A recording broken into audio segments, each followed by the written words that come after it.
নির্বাচনে আমাদের বুদ্ধিজীবীরা পত্র পত্রিকা মিডিয়াতে একটা একটা হাই উঠে গিয়েছিল, যেখানে জামাতে ইসলাম ক্ষমতায় চলে যাচ্ছে, তারা সবচেয়ে বেশি ভোট পেয়ে তারা নির্বাচনে জয়লাভ করবে। এমনকি আমাকে পর্যন্ত পরাজিত করে রেখে দিয়েছিল মিডিয়াতে, ঠিক না? অথচ দেখেন মানুষ কিন্তু ভুল করলো না, মানুষকে ঠিকই তাদেরকে বাদ দিয়ে দিল, দিয়ে বিএনপিকে বেছে দিল। কেন? কারণ বিএনপি প্রতিনিধিত্ব করে একটা উদার গণতান্ত্রিক রাজনীতি। আমি সবসময় যে কথা বলি, জোর দিয়ে বলি, যে BNP is a party of liberal democracy. আমরা উদার গণতন্ত্রে বিশ্বাস করি, সেই উদার গণতন্ত্রকে আমরা প্রতিষ্ঠিত করতে চাই। আমরা এখানে অন্য কোনো বিভাজন সৃষ্টি করতে চাই না। বাংলাদেশ যে কারণে সৃষ্টি হয়েছে, সে কারণেই আমরা আরো জোর দিয়ে আমরা সেই দেশকে প্রতিষ্ঠিত করতে চাই। সে কারণে আমার নেতা, আমাদের প্রধানমন্ত্রী তারেক রহমান সাহেব যে স্লোগানটা দিয়েছেন, সবার আগে বাংলাদেশ, এটার মধ্যে কোনো আপনার কোনো ঝামেলা নেই।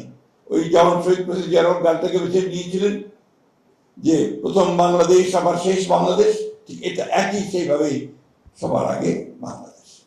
এবং শহীদ প্রেসিডেন্ট জিয়া রহমান যে কথাটা বলেছেন, আমাদের বলুর সাহেব বলেছেন যে এমন সময় তিনি এসেছিলেন এই রাজনীতির সামনে যখন গোটা বাংলাদেশ ধ্বংসপ্রাপ্ত ছিল, একটা ধ্বংসপ্রাপ্ত অর্থনীতি, একটা ধ্বংসপ্রাপ্ত রাষ্ট্র কাঠামো, মানুষের চিন্তা ভাবনা ধ্বংস হয়েছে, রক্ষী বাহিনী বিভিন্নভাবে আপনার এসে সমস্ত রাজনৈতিক দলগুলোকে ধ্বংস করে দিয়েছিল।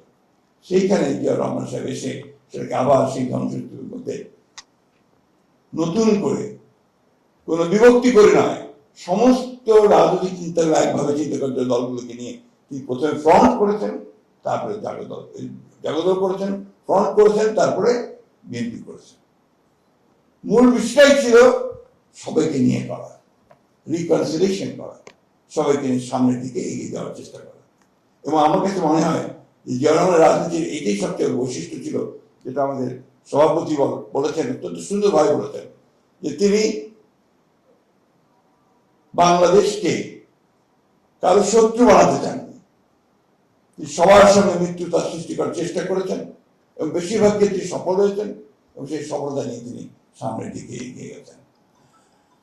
শহীদ প্রেসিডেন্ট জিয়া রহমান এত জনপ্রিয় কেন ছিলেন, যে কথা এখানে বলেছেন আমাদের বলুর সাহেব তার বক্তব্য বলেছেন, যে মূল বিষয়টা ছিল যে বাংলাদেশ যেভাবে দেখতে চায় বাংলাদেশকে মানুষ, বাংলাদেশকে যে সমস্ত প্রভাবের বাইরে, আধিপত্যের বাইরে আমরা আমাদের নিজেদের পায়ে নিজেরা দাঁড়াবো, সেই বিষয়টা দেখতে চায় বাংলাদেশের মানুষ।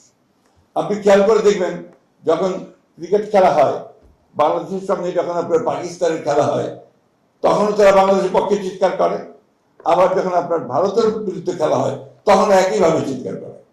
অর্থাৎ এই দুটো বলয়ের মধ্যে কোনোটাতে আমরা ওইভাবে যেতে চাই না, কারো কাছেই যেতে চাই না। আমরা আমাদের মতো করে আমরা দাঁড়াতে চাই, উঠে দাঁড়াতে চাই, সেটাই আমরা চাই। আমি বক্তব্য দীর্ঘ করবার অবকাশ নেই, কারণ আগেই বলেছি এই বিষয়ে আমার একেবারেই আমি আপনার বলতে পারেন একজন অজ্ঞ মানুষ।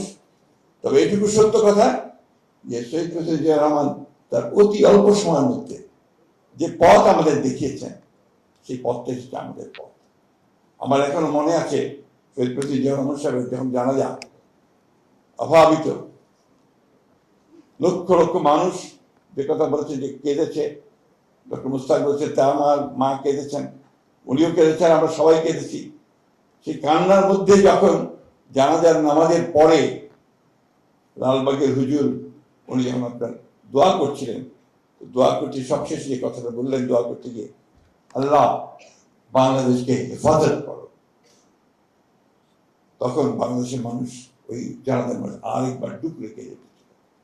এই জন্যে জিয়া রহমান বাংলাদেশের স্বাধীনতার সার্বভৌমত্ব, তার অস্তিত্ব একাকার হয়ে গিয়েছিল, আতঙ্কিত হয়েছিল জিয়া রহমানের পরে সেটা থাকবে কিনা। আল্লাহর অশেষ রহমত, আমি বলবো বাংলাদেশের মানুষ কখনো সেখান থেকে সরে যায়নি, তারা বাংলাদেশকে হেফাজত করার জন্য সব সময় উঠে দাঁড়িয়েছে। যেমন জুলাইয়ে 24-এ আবার উঠে দাঁড়িয়েছে এবং বাংলাদেশকে আবার নতুন করে একটা শুরু করবার সুযোগ সৃষ্টি করে দিয়েছে।